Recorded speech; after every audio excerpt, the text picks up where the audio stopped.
So good evening and welcome to Personal Conversations, a Women's League educational program that dives into current issues of concern to Jewish women. We offer a family of such programs as a free membership benefit for our Women's League sisters. This is session 1 of our new Women's League year, and I'm Vivian Lieber, the new chair of Personal Conversations. Last year's topics are available on our website if you'd like to view them. And we will bring you more personal conversation sessions in the course of this year. I just want to let you know that our host administrator behind the scenes managing for us is Karen Tenisaka. And in a moment, I'll be introducing some other people. Tonight is September 10th. It's also the eve of the momentous and deeply sorrowful anniversary of 9/11. In fact, it's the 19th anniversary. We'll hear more about that in a moment. Now we have in the audience tonight Women's League International President Debbie Goldich, and I'd like to introduce her, and you'll see her on the screen. And please say a few words, Debbie. Thank you, Vivian. So I bring you greetings tonight and welcome all of you. Right now there are 64 of you, and we're very happy to be able to provide this program for you tonight. Women's League has tried to remain relevant and bring you wonderful programming during this unique and challenging time. And we know that tonight you will find this program very engaging and informative, and we look forward to hearing from Rabbi Kalish and Dr. Block. And we want to thank Vivian for bringing us this program. She continues to do a great job last year with health and wellness, and this year with personal conversations. Women's League Reads. Women's League Reads, and I apologize.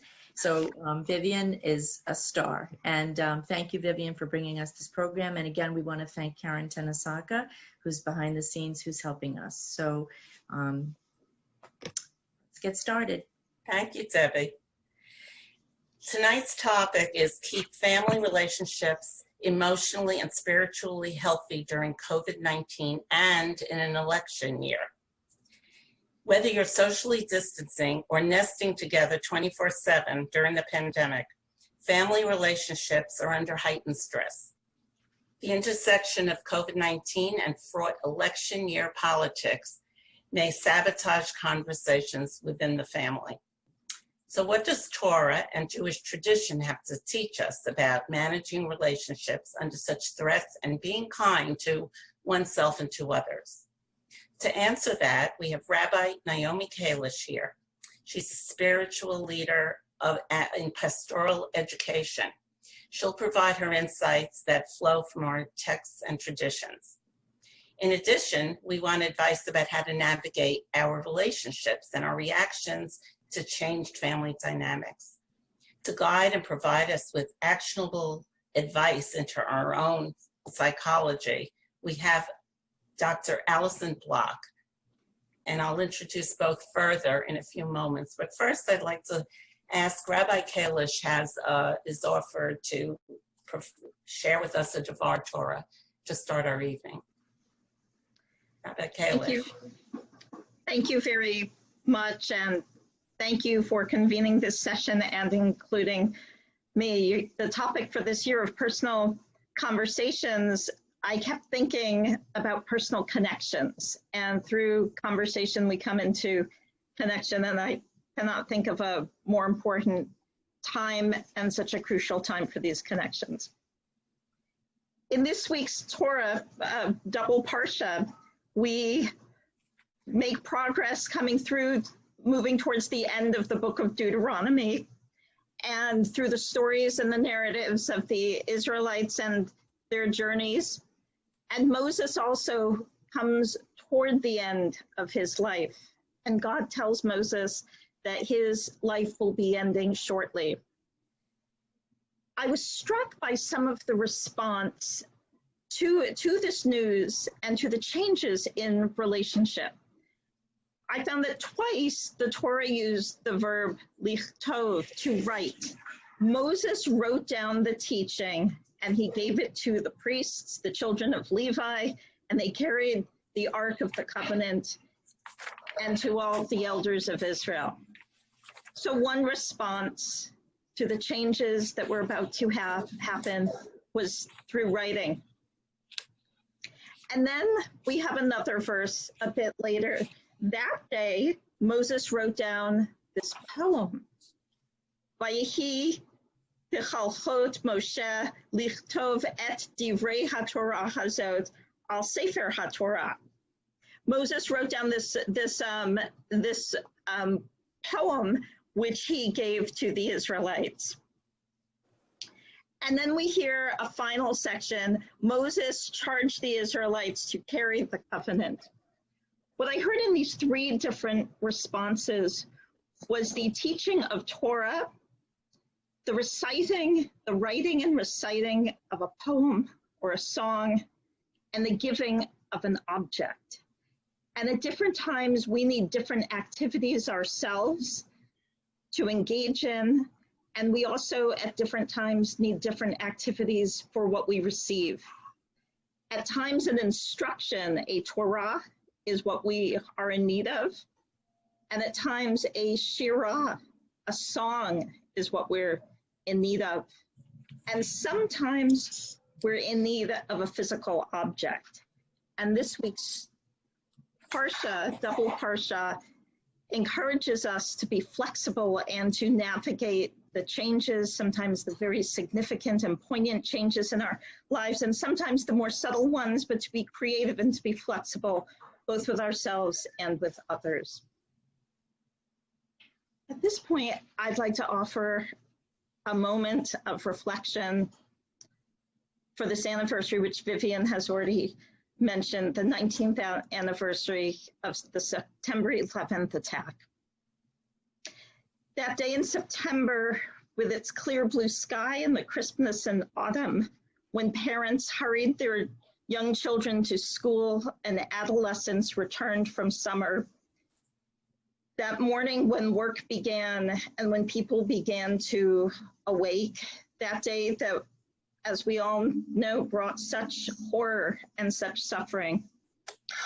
On that day, we also observed the month of Elul.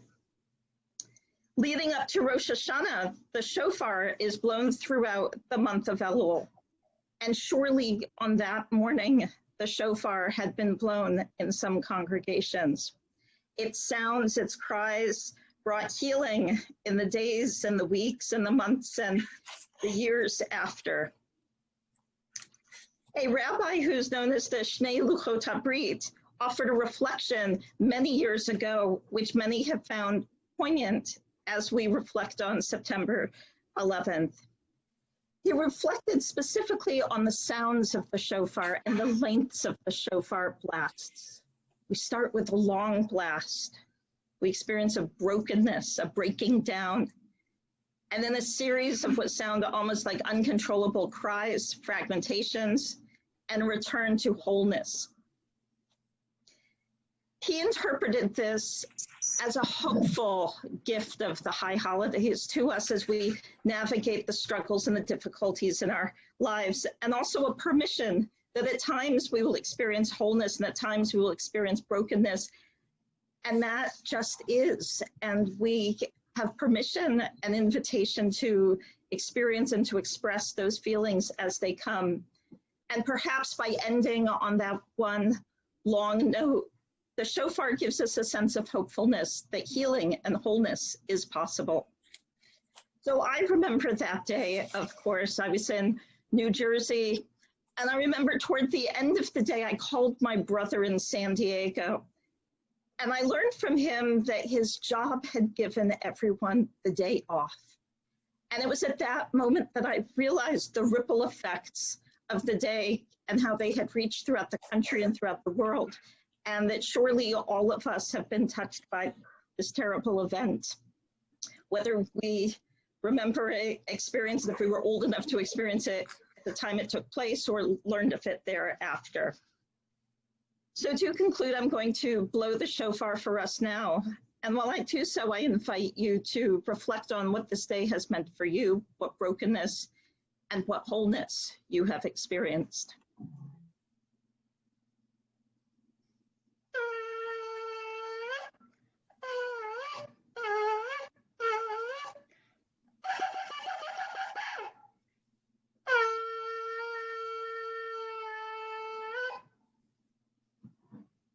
May we all be blessed with experiences of healing and wholeness, even amidst the brokenness we experience. Thank you. Thank you. That was very meaningful. I'd like to now introduce both of our speakers a little further. Rabbi Naomi Kalish is the Harold and Carol Wolf Director of the Center of Pastoral Education at the Jewish Theological Seminary. Prior to coming to the JTS, Rabbi Kalish taught clinical pastoral education in New York at New York Presbyterian Hospital to students from diverse religious, denominational, national, and cultural backgrounds. Rabbi Kalish has served on the interprofessional educational faculty at Columbia University Medical Center. There she taught a course called Spirituality and Healthcare to students of diverse healthcare educational programs. She is also past president of Neshama, the Association of Jewish Chaplains. Rabbi Kalish has extensive experience in interreligious dialogue and its application for peace building and community relations. She earned her BA degree from Tufts University and her MA degree in Jewish philosophy and rabbinic education from the Jewish Theological Seminary. She is a doctoral candidate in education and Jewish studies at New York University currently. After Rabbi Kalish presents in a moment, we're then going to hear from Dr. Allison Block. Dr. Block is the director of the Health Psychology Center in Oceanport, New Jersey.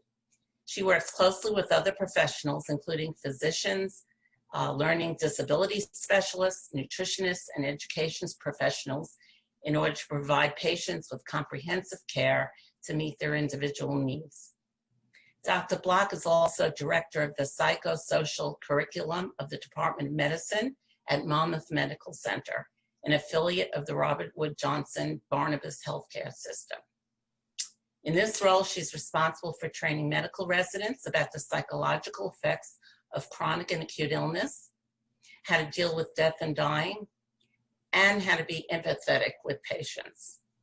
She holds a PhD and speaks for many groups and also blogs covering topics of interest in adult, teen, and children's everyday mental health. So we're very fortunate to have both you professionals with us tonight. This program is going to run until a total length of about an hour and a quarter, and towards the end we're going to be taking audience questions that will be written in a Q&A box. And first now, I'd like to call on Rabbi Kalish. Can you please continue our discussion on the subject of this evening? Okay, thank you very much. I'm very much looking forward to our conversation this evening and also to Dr. Block's presentation. So I'd like to, in a moment, share my screen and offer some insights and texts and perspectives from Jewish tradition, which contribute to how we think about spirituality, how we think about relationships, and how we can promote health and wellness in ourselves and in our relationships. As Vivian so beautifully articulated at the beginning, we are living through such challenging times currently with the COVID-19. And of course, many differences come up every time there's an election which takes place. We're going through, for many reasons, times of challenge in our lives. So what does Judaism have to say regarding these? So I will bring up my screen. So keeping families, relationships emotionally and spiritually healthy. I'd like to start with a story, one of my favorite stories from Jewish tradition, from a Midrash called Psikta de Rabati.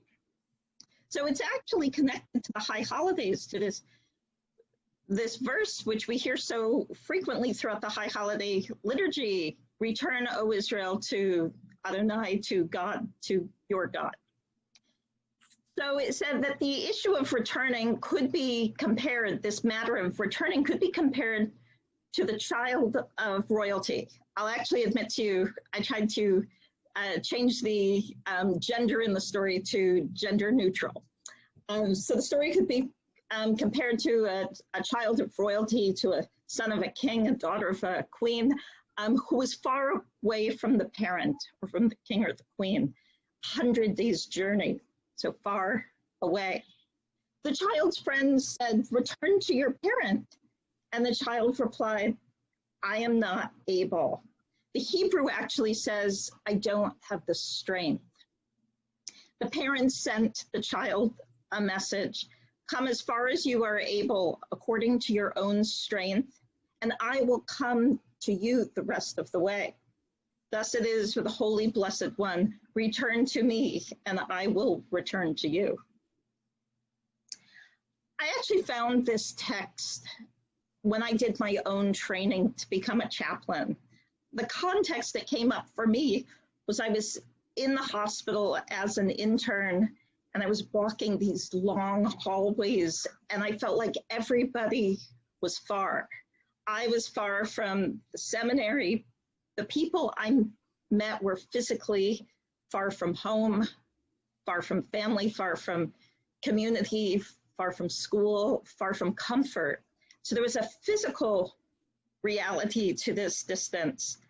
I've even found when I've worked in hospitals, the person who lives across the street but is hospitalized is also far from home. What I also found is that sometimes we're far in other ways that aren't physical or tangible. We might be emotionally feeling distant or disconnected. We might be theologically feeling distant, like we're not connecting, we're not feeling a sense of belonging. So we might be physically close, but we might be alienated in some sense. And so this text spoke to me as a hopeful text in terms of recognizing that sometimes we are far and sometimes we know people who feel far, and it provides a sense of hopefulness. Now, it's always interesting with stories to ask ourselves, with whom did I identify in this story? So there's actually 3 sets of characters in this story. There's the one who has gone away and is distant, the one who is at home, and then there's this intermediary, the friends, which I think actually, if I recall the Hebrew correctly, it's the loved ones, the beloved. So it's like these loving friends who go back and forth. This text came to mind for me in terms of what we're going through during this time. Because during this time, we of course know we're experiencing such physical distance from the people and the places which have often been so beloved to us and for us. And that distance is distressing, or at least it creates an undercurrent of discomfort. And we also experience other kinds of distance as well, that the ways that we connect, the ways that we know, the ways that we do our business and live our lives have also been highly disrupted. So here we have a text to offer some hopefulness. We'll come back to these themes. So I wanted to say a word about spirituality, since my presentation focuses on cultivating healthy spirituality in our relationships, in our families, and I'd also like to say in ourselves. And so what I'd like to start with is the self, and then link it to how we think about relationships. There's a good question, like, what is spirituality and how do we think of our own individual spirituality? And of course, there's many different approaches to this. And one that I found has really resonated with me Jewishly, and I've also found that many people in my work as a chaplain with diverse groups have found that this really resonates with them as well, which is that the 20th century rabbi and philosopher Mordecai Kaplan said that Jewish identity manifests itself in 3 different ways. Meaning, when a person says that they're Jewish, what does that actually mean? And so one way that Jewish identity makes sense for people is through experiences of belonging. Community, place, relationship. For some people, this would also be Zionism, organizational membership, Women's League. These are sometimes when people belong to different organizations or to synagogues, it's because they're looking for the sense of connection. Sometimes people find Jewish meaning through behaving. Now you're going to find, whether it's Women's League or synagogue, that actually any of our affiliations can be any of these three. So behaving, where activity is what we find meaningful. And when we think that we're leading a Jewish life, it's because of the things that we do. And a traditional response to that would be mitzvot, commandments, but it also could be things like social activism. That's what it means to be Jewish. And the third one is, in Kaplan's paradigm, it's believing. I like to also think that it's thinking. It's not necessarily a creed, a statement of belief, but it's engaging our intellect. So these are the ways we can think about having our own individual spirituality. Now, if we think about the story from the Midrash that we just read, we had three different characters, or three different groups of characters, and they each had their own spirituality. So that's one of the key pieces, is that spirituality starts individually, and then we can think about it in relationship. But so you had, in that story, you had a parent and a child who had different experiences. So now I'm thinking about it metaphorically, not only physically, that they had different approaches, and one felt at home and one felt distant from home. So two different experiences. And so in a sense, there isn't a right or a wrong. There just is and is. Okay, let's continue. So I'd like to share another story. And I hope that these stories will also bring by association thoughts and relationships in your own experience, in your own life.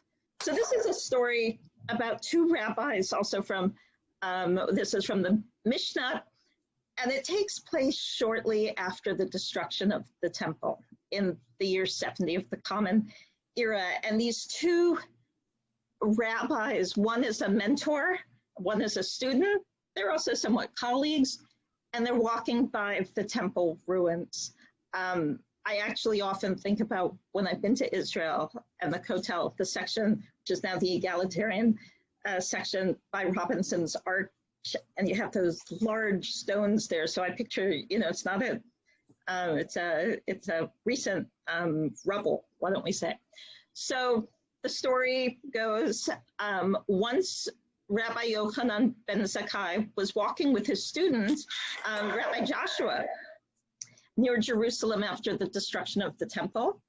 And Rabbi Joshua, actually one interpretation says Rabbi Joshua was kind of like following after his teacher and kind of catching up with him. So Rabbi Joshua looked at the temple ruins and he said, "Oi, oh, the place that atoned for the sins of our people, the people Israel, lies in ruins." And Rabbi Yochanan replies to him, "Don't be afraid, my child. There's another way of gaining atonement, even though the temple is destroyed, And what is it? It is through acts of loving kindness." Now, I've taught this text in chaplaincy classes, and I just want to clarify, I don't use this text as a script for how we necessarily should respond in each situation. I would really be curious what comes next. Like, when Rabbi Joshua hears this, is he comforted or does he feel missed? I don't really know, because there's other ways Rabbi Yochanan could have responded. He could have said, "It's very difficult, it's devastating."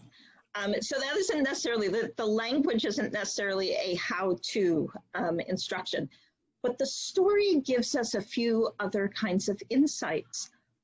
One is just the point I was making before, which is that everybody has their own spirituality, and that's really significant when we go through crisis, because one person is in the grief and another person is finding hope is actually already reconstructing a sense of their own spirituality, their own emotional life, their hopefulness.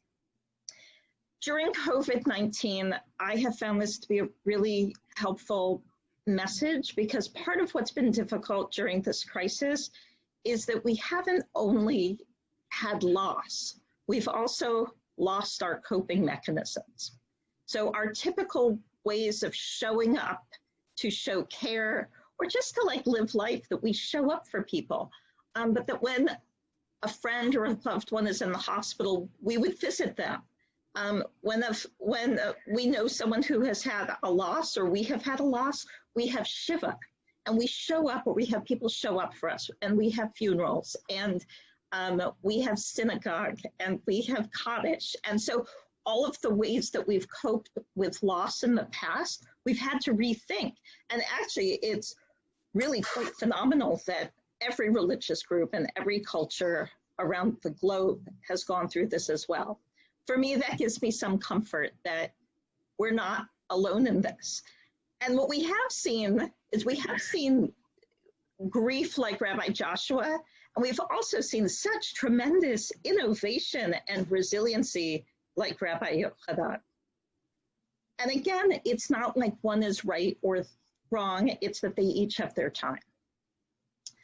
I'd like to share with you a slide which is being shared in some of the chaplaincy and different religious communities, which comes out of the field of disaster chaplaincy, which is located within like the Red Cross and disaster response and emergency response. Now, I just want to say, I find this chart that I've just shared with you to be kind of hectic.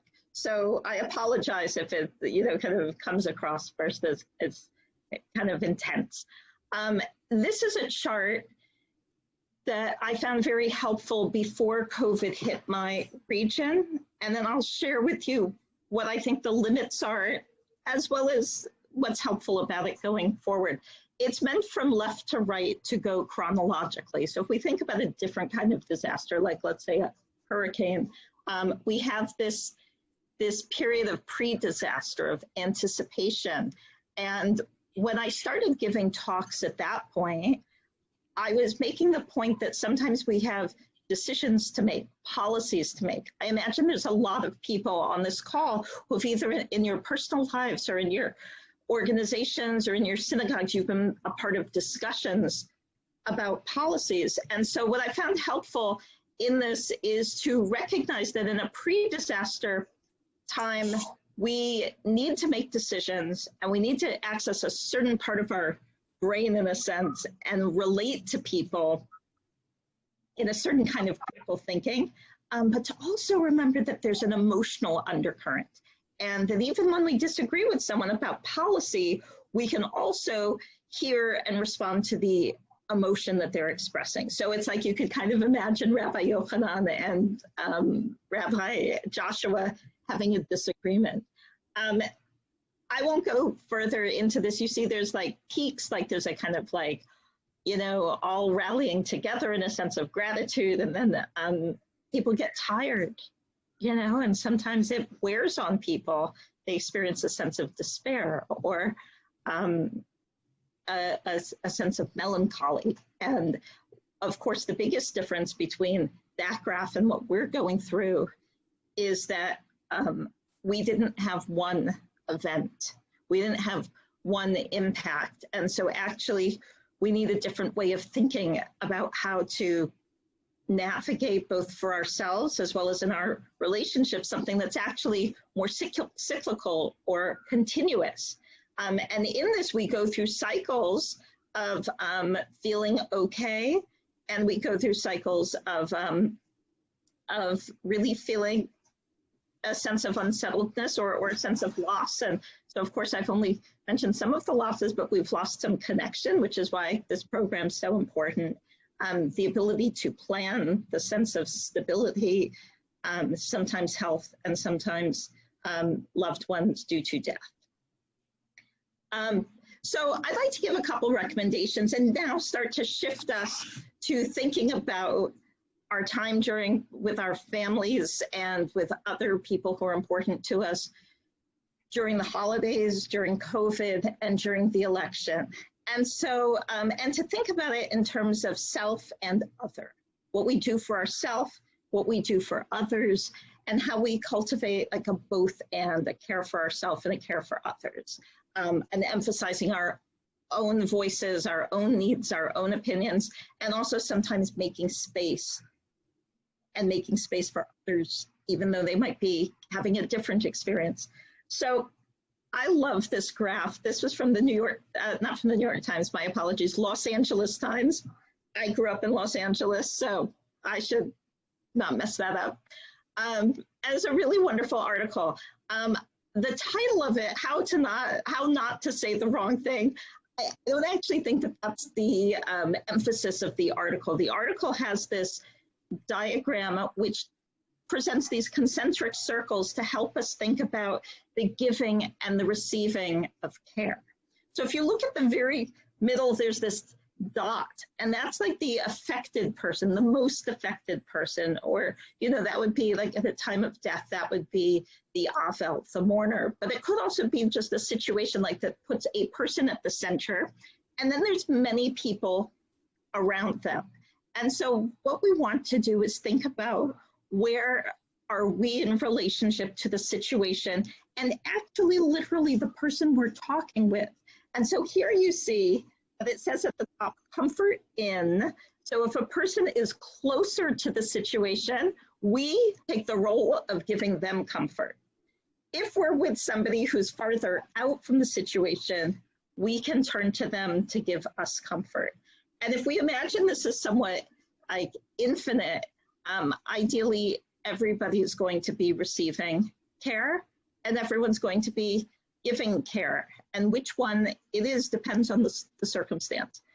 So I think that this also can help us think about conversations with our families that are also of a political nature or an ideological nature, that we can think about making alternating between being the talking, you know, the person who's having the focus on them, and also the person who's giving space for another person to voice their views. I think it's hard sometimes to give that space to other people. And so here's a quote from Heschel. This was actually given to me as a gift, a piece of artwork. So that's from my living room. Just to be is a blessing, just to live is holy. And so if we can incorporate this, like integrate it into our psyches, somewhat like a mantra, it might help us to just be and to rest at times and to not feel like we always need to be showing up for the other, or we always need to be voicing our views, but that all of that is important in its time.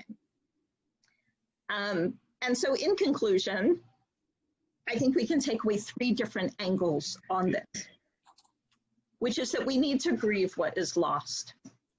And that's about looking to the past and what we have not had that is significant. And that if we don't give ourselves and others the opportunity to grieve, it's very hard to go to the other stages. And to remember with all 3 of these that we may be in a different place as the people that we're with. And the second, like the Heschel quote, is to engage what is, to be present to what is.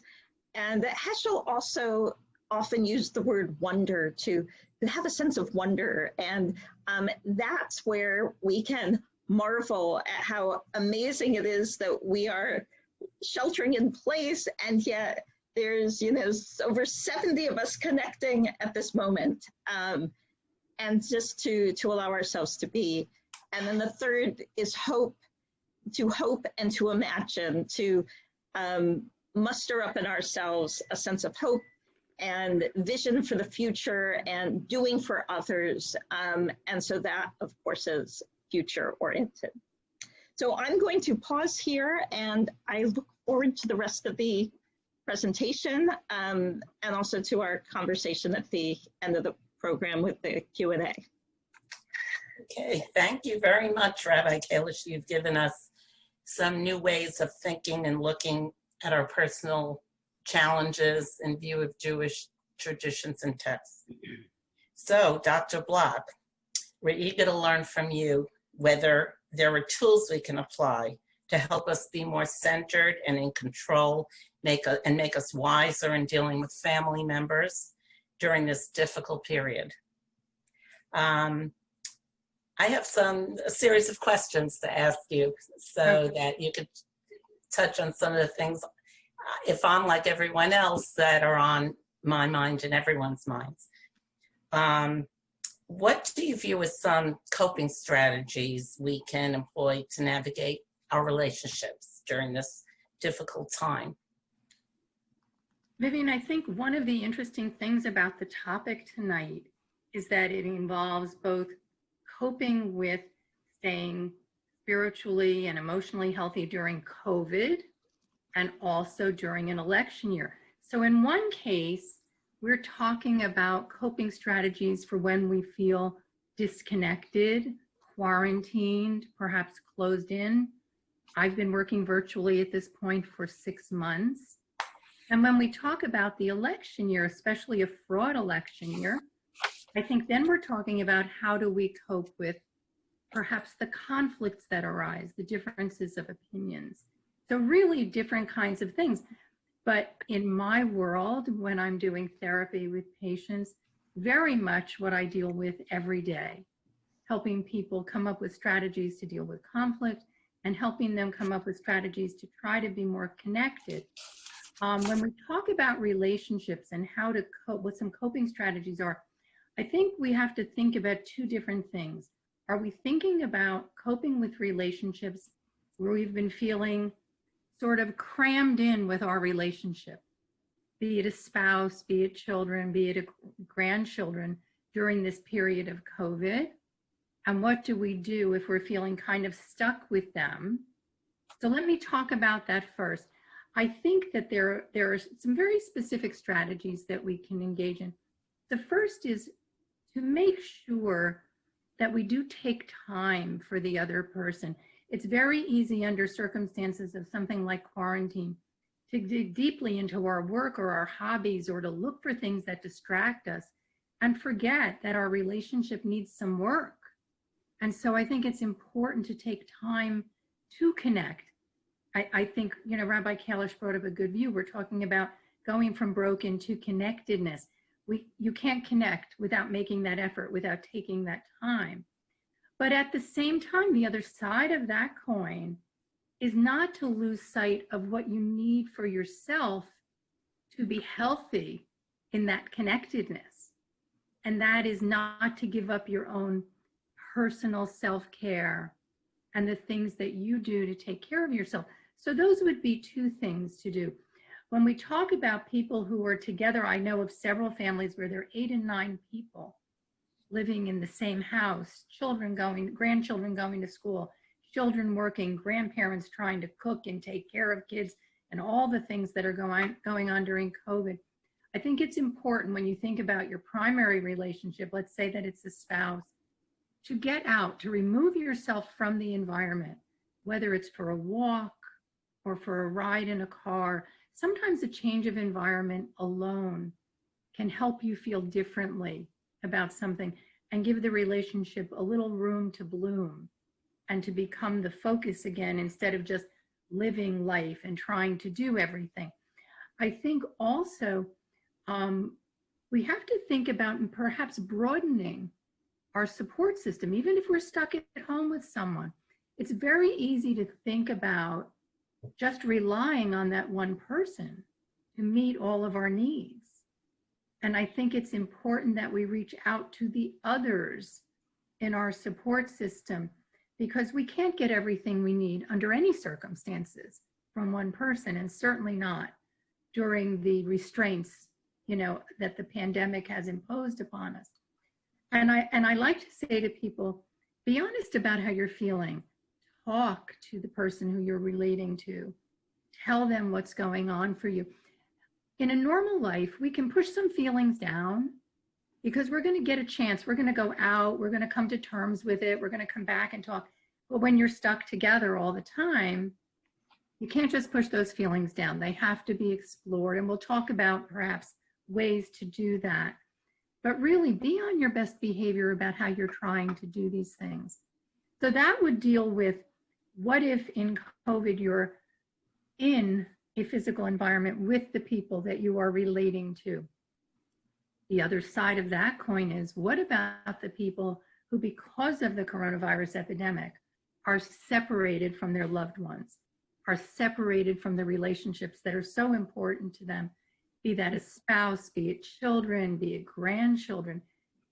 And my answer for that is that there aren't a lot of great answers. What I say to people is communicate, communicate, communicate. I don't care what method you use to do it, be it Zoom calls, be it FaceTime, be it Skype, be it telephone calls. I even have some people who are writing letters because they now have time to reflect and do things that are a little bit more reflective.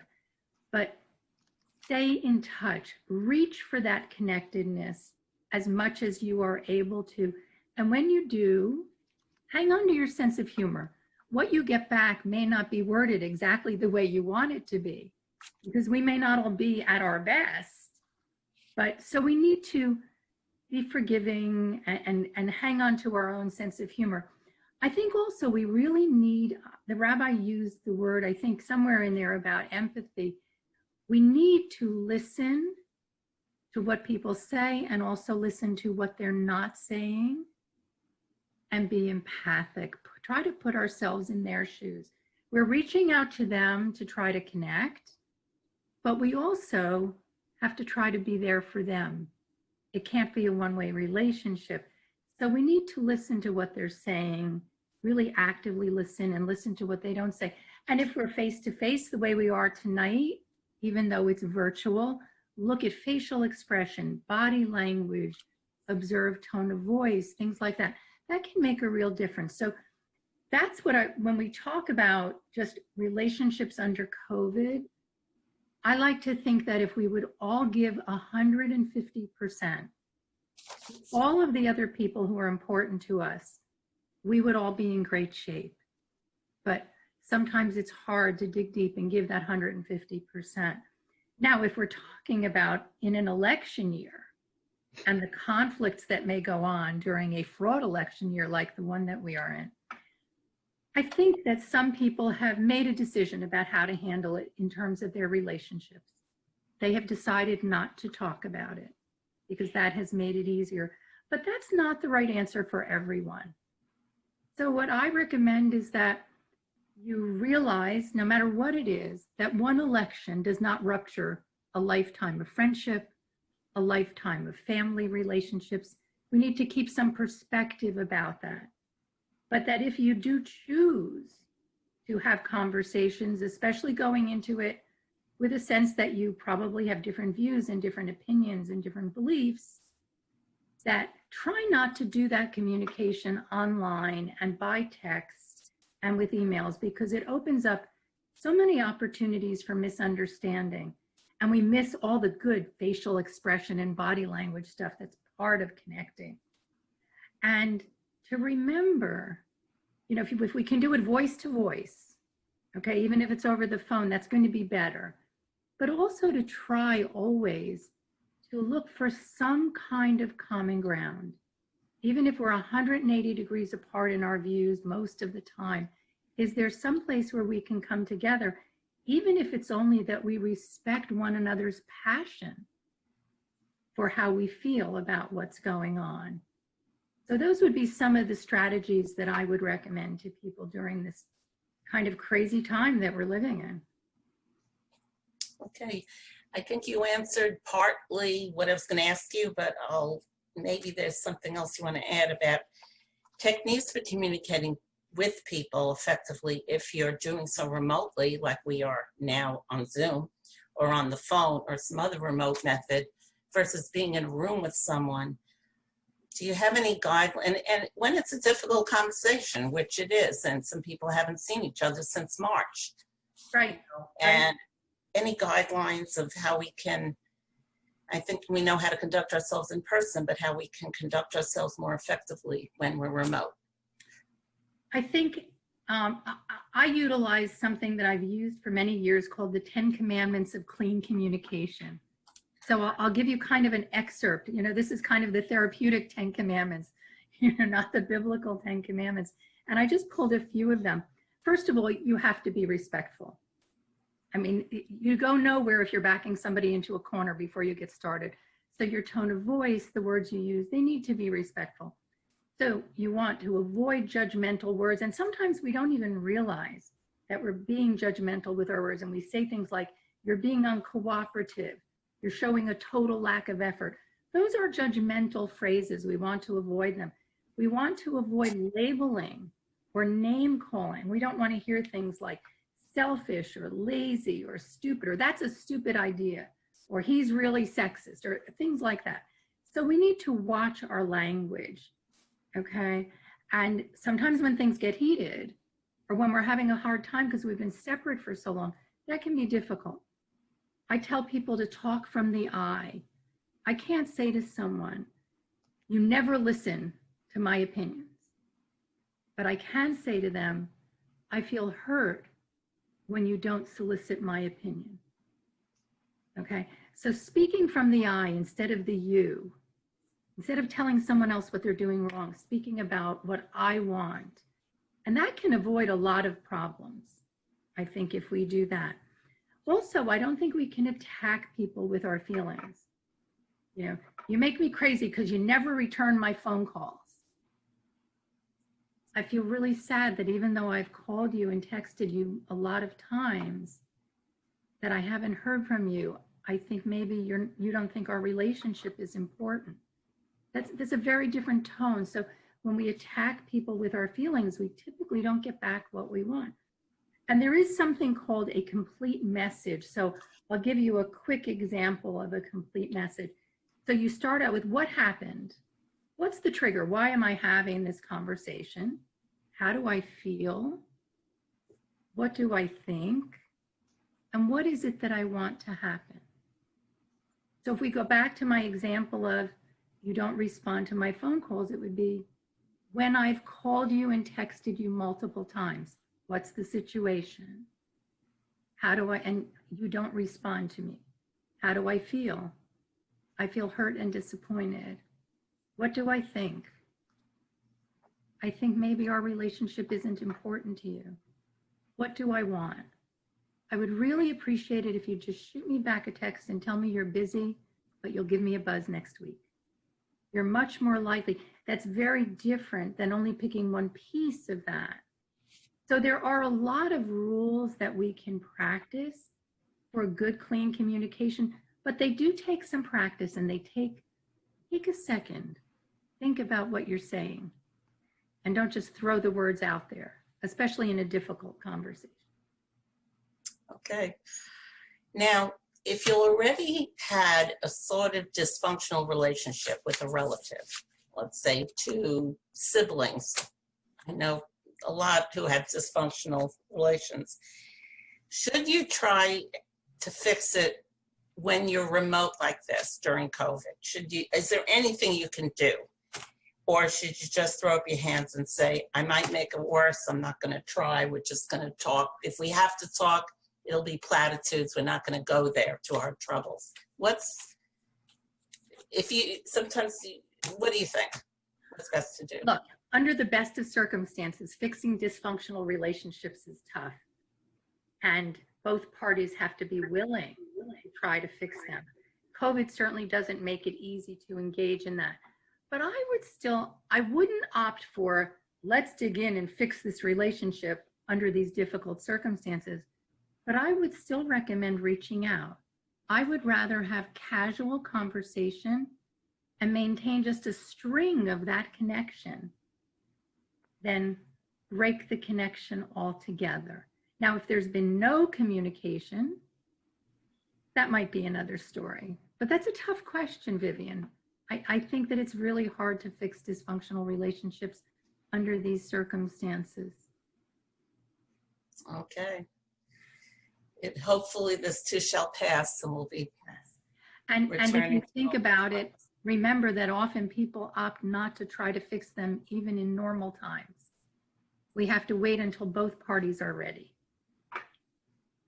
Okay, now what can we do about our own internal anxieties? Either, let's say we're talking about relationships, anxieties about where we fit into the scheme of things and family or other kinds of anxieties.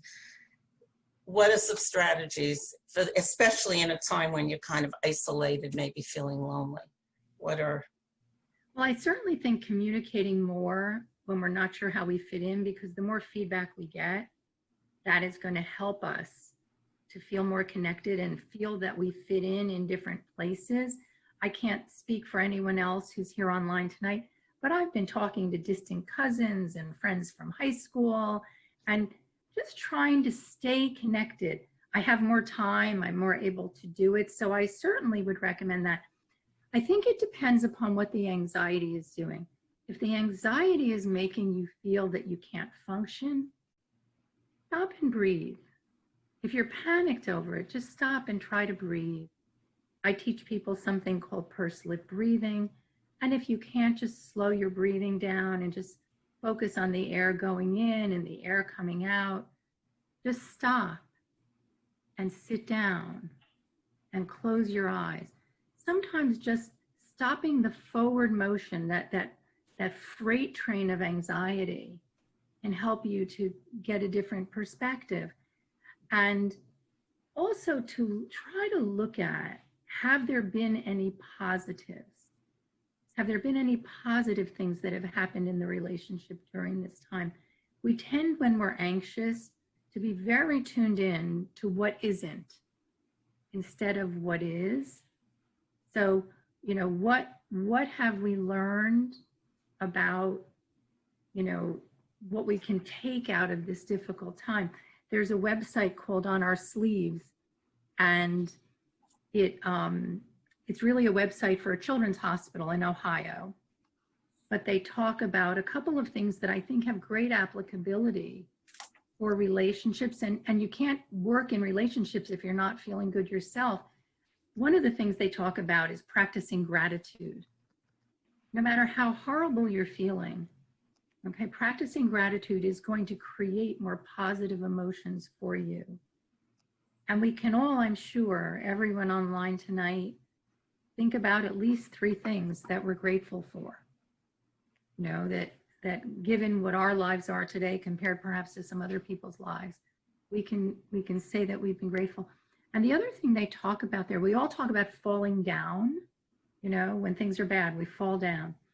They talk there about falling up. And I love that phrase, falling up. And what they're talking about is thinking about how adversity is helping you to be stronger. And I think we really, I'll give you a silly example from my own life. I was kind of a technophobe, okay? I've been working from home since March 7th. I never in a million years would have thought that not only am I seeing people virtually for 6 months, but I was somebody who got paid by check, okay? You know, old fashioned, give me a check. I had young people who didn't even know how to write a check, okay? Now I get paid by Venmo. Did I ever in a million years think that technology would be my friend? Never.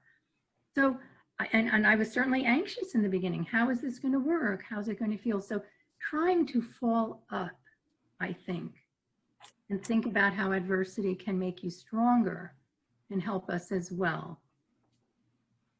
That's so true. You never know what you can do It's true. when a challenge hits you, and then you do it.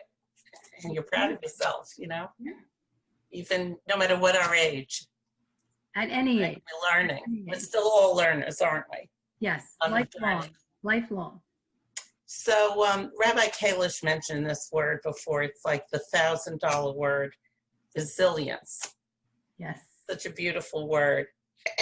We all want it. You know, some people have it more than others. Right. Why is that? I see it even in little children. You have the ones that, I have 2 little grandchildren who could bounce back from a little something that little little children have little troubles, big children have big troubles, but a little thing that happens and they know how to bounce back and soothe themselves, and other people their whole life don't really acquire it. What can we do at any age to strengthen our resilience? Okay, so you talked about, bouncing back, and there's a wonderful quote from Nelson Mandela.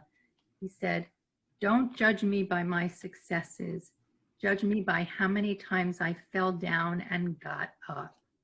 Okay, and that is the essence of resilience. Bouncing back, getting up, being able to pull ourselves back together emotionally, behaviorally.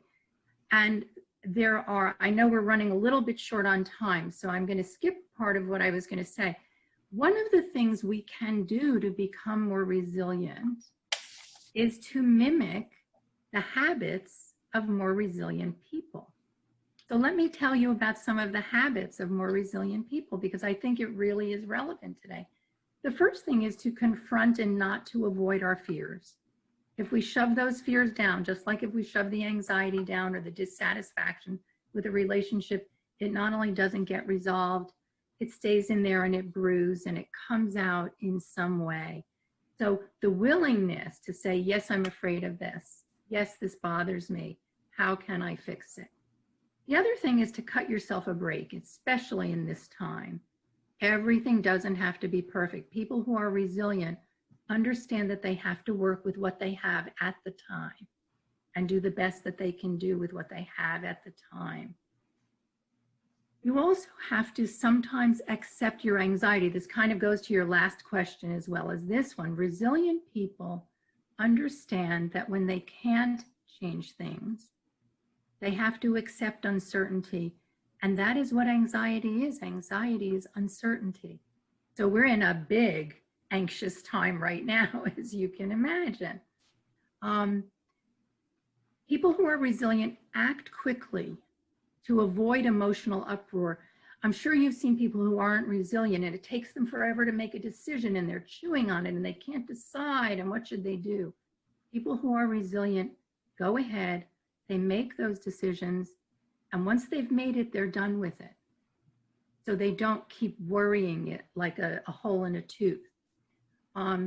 People who are resilient have very good skills to overcome their anger.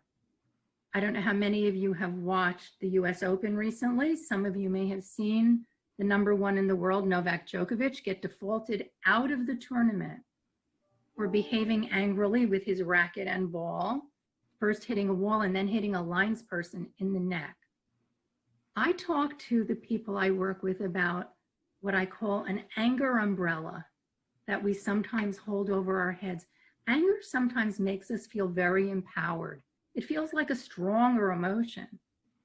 But if we're holding it over our heads and we look up inside, what there is inside that umbrella, and I visualize it as words, are words that are more vulnerable making.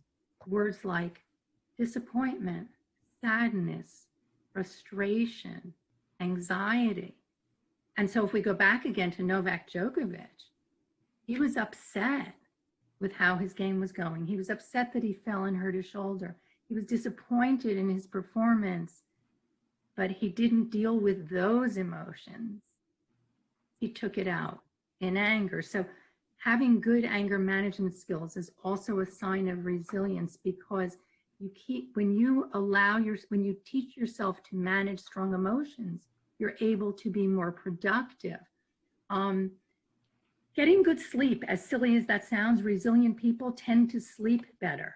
And I know we're all getting older and it's harder to sleep, but anything you can do to have better sleep hygiene can be important to be more resilient. And I like to suggest to people to make a list of our strengths. Part of resilience is perspective taking, having a positive yet a realistic view of ourselves.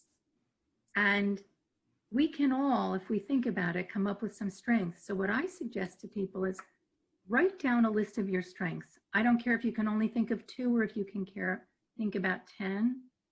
And I want you to look at them every single day. I don't want it to be a piece of paper that gets stuffed in with all your bills. So what I tell the people that I work with, put it in your underwear drawer. it's someplace you're definitely going to go in at least once every day, and take a look at that list of skills. Yeah. So those are some things I think that we can do to try to increase our resilience. And I think it's not something where there are quick tricks. This is an ongoing educational experience to being more resilient. Okay. Thank you. I think we're going to turn now to questions and answers. But first, thank you very much, Dr. Block. We're indebted to both of you, Rabbi Kalish, Dr. Block. I really think this has been most helpful, and we're never too old to learn. And I think laughter is another thing. People have been watching old movies, comedies, whatever gives them a release is part of a small thing that could benefit us. I'd like to now ask anyone who has a question. I prefer you use the Q&A part instead of the chat box, because it's too hard to go back and forth. And I will read the question out loud, and will for you. And while you're typing, I'll just throw in one of my own. While people, please type your question in. I have some family members and friends who have gone since March without seeing their own adult children, being extremely fearful. And in my view, really out of proportion to the risk, especially where I live in New York area, which has done a good job and has gotten beyond, for the virus somewhat under control. So I sent an article to this friend trying to encourage her to be less fearful, talked about risks, and, it's like scientific. And I don't think she liked that. And I don't think I found any way to be effective in making her less fearful. And of course, there are other friends who were too casual and not protecting themselves, not wearing masks and dismissing the risk. And I feel like lecturing them too and sending them articles, but I think I should control. I mean, is that a good or a bad strategy? Anyone you know, in your family or out of your family, of trying to persuade them? Or is it really hands off and don't do that? I share an experience with you. I have a very dear friend who has not left the house since March, and I tried to encourage her. We could sit on the patio far apart, we could wear masks, and her answer to me was, I've invested 5 months in this, there's no way I'm blowing it now. And it made me take a step back and say, people have to make their own decisions. I think those people who are extremely fearful, perhaps beyond the proportion of the true risk, have been traumatized by the potential risks, and we cannot try to change them. We can be there for them if they ask for us, but I think we have to acknowledge that we have to let everyone make their own decision about the right experience. I've missed a couple of family events because I didn't want to be at a family event with a bunch of college kids who were celebrating a graduation because I didn't trust their judgment about where they had been. So I think everyone has to make their own decision. Rabbi Kalish, what do you think?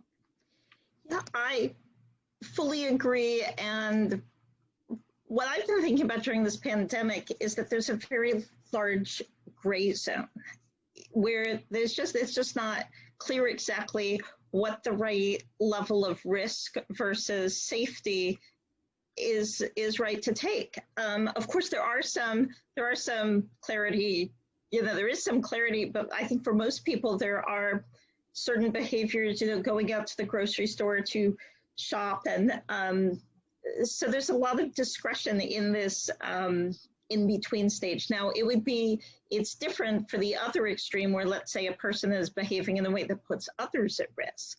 That would be a different conversation, but I think we do need to be listening to people and what they're saying that they need for themselves during this time.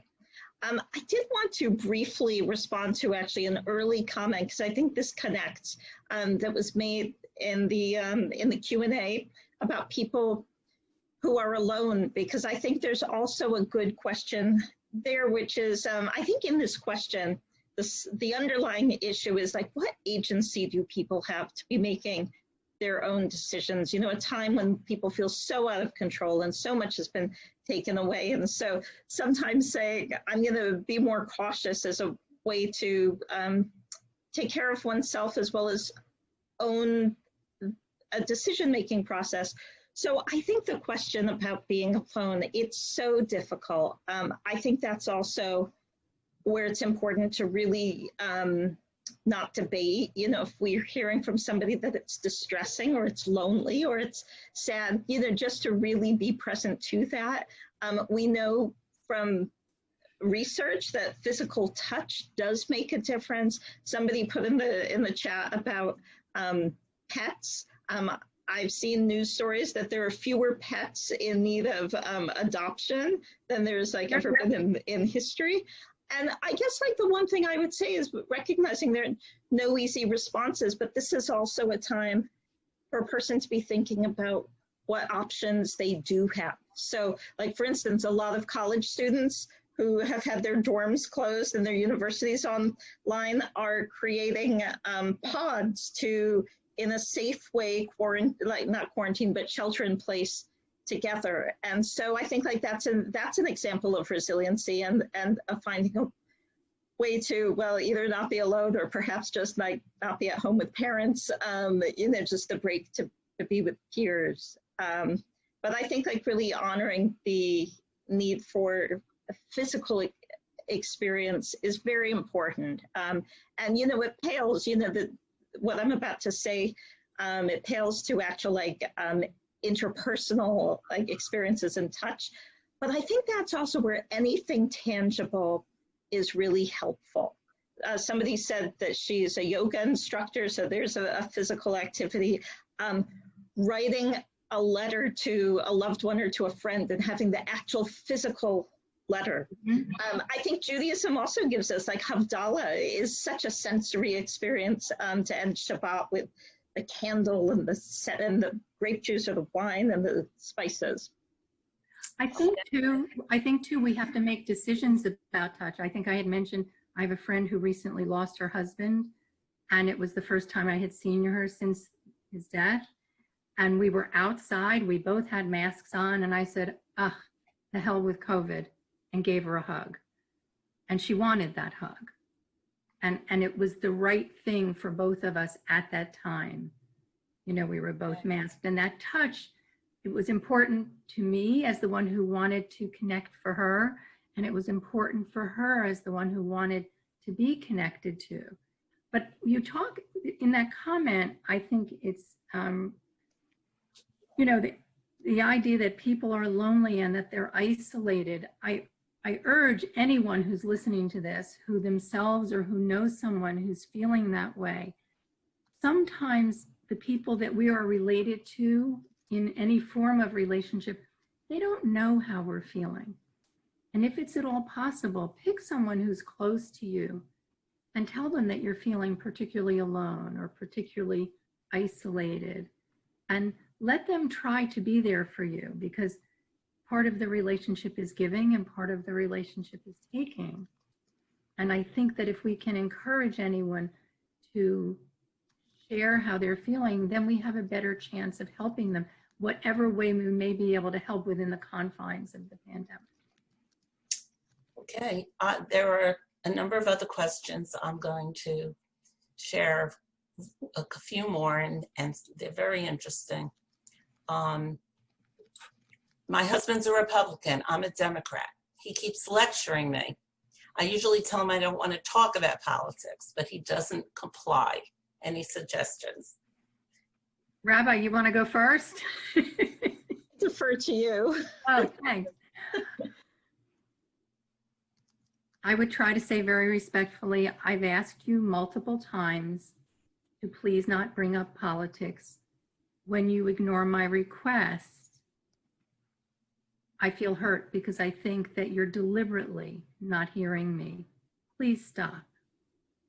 That's what I would say. I think Mr. Husband should find a good friend he can vent and talk politics with, right? Okay. I think he's trying to convince her. Okay. That's hard.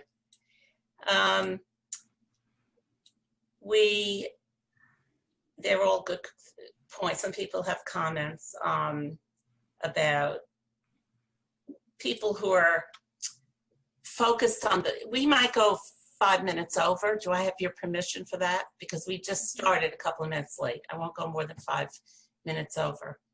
But this is important. For the rabbi, is there a special prayer that we can use to help us overcome this pandemic?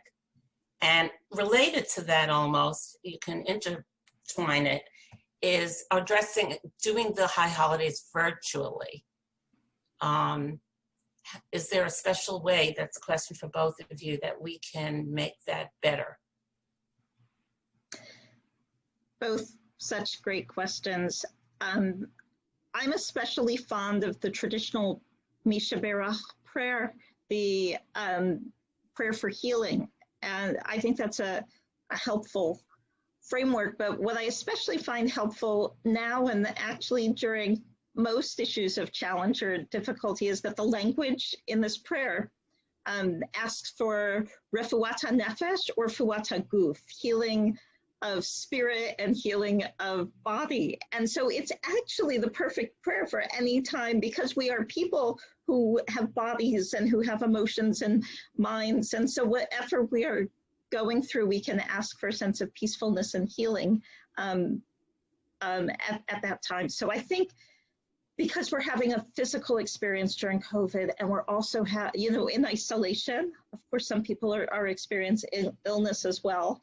But we're also having like this distressing and unsettling time. So it's such a beautiful prayer to pray, that we pray for our emotional wellness. And I think the question about the high holidays, it's such a complex question because it has so many different aspects to it. There's the congregations that we might be connected with and what policies they have.